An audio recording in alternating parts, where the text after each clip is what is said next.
വെള്ളിയാഴ്ച ദിവസങ്ങളിൽ ബിരിയാണി അതൊരു പ്രത്യേക ഫീൽ തന്നെയാണ്. ഇന്നത്തെ ബിരിയാണി മട്ടൻ ആയതുകൊണ്ട് ഞാൻ കഴിക്കില്ല, അതുകൊണ്ട് സംതിങ് സ്പെഷ്യലാണ്. അപ്പോൾ ഇന്ന് ഹസ്ബൻഡിനെ ഒന്ന് ഹാപ്പി ആക്കാമെന്ന് വിചാരിച്ചു. 1/2 കിലോ മട്ടനിലേക്ക് ഉപ്പ്, മഞ്ഞൾപ്പൊടി, മുളക് പൊടി, മല്ലിപ്പൊടി, ഗരം മസാല, ഇഞ്ചി വെളുത്തുള്ളി ചതച്ചത്. ഞാൻ ഇതുപോലെയാണ് ചതച്ചെടുക്കുന്നത്.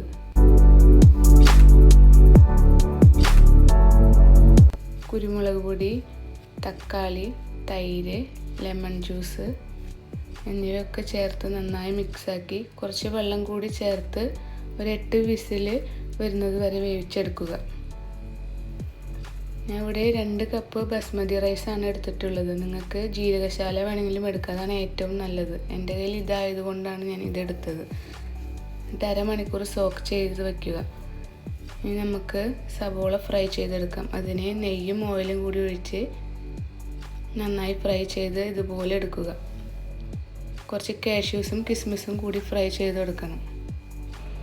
എല്ലാത്തിൻ്റെയും മെഷർമെൻറ്റ് ഞാൻ ഡിസ്ക്രിപ്ഷൻ ബോക്സിൽ കൊടുക്കാം. മട്ടൻ ഇവിടെ വെന്ത് വന്നിട്ടുണ്ട്. ഇനി ഇതിലേക്ക് ഫ്രൈ ചെയ്ത ഒനിയനും തേങ്ങാപ്പാലും മല്ലിയിലയും കൂടി ചേർത്ത് ഇളക്കിയാൽ നമ്മുടെ ബിരിയാണിക്കുള്ള മസാല റെഡിയായി. തേങ്ങാപ്പാൽ ഒരു സ്പെഷ്യലാണ്, നിങ്ങളൊന്ന് ട്രൈ ചെയ്ത് നോക്കണം കേട്ടോ. ഇനി റൈസ് റെഡിയാക്കാം.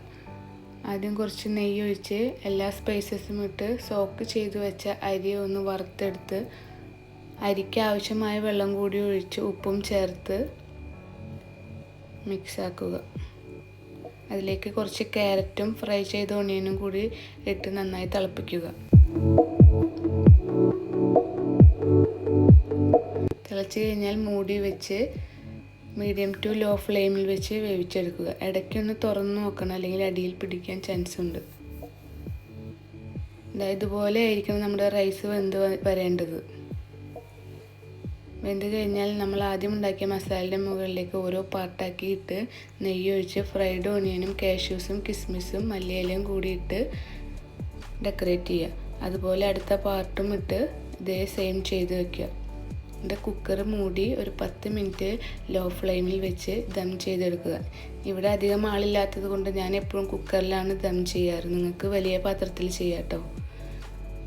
ഇതാണ് നമ്മുടെ മട്ടൻ ബിരിയാണി റെഡിയായി. നിങ്ങളൊന്ന് ട്രൈ ചെയ്ത് നോക്കൂ.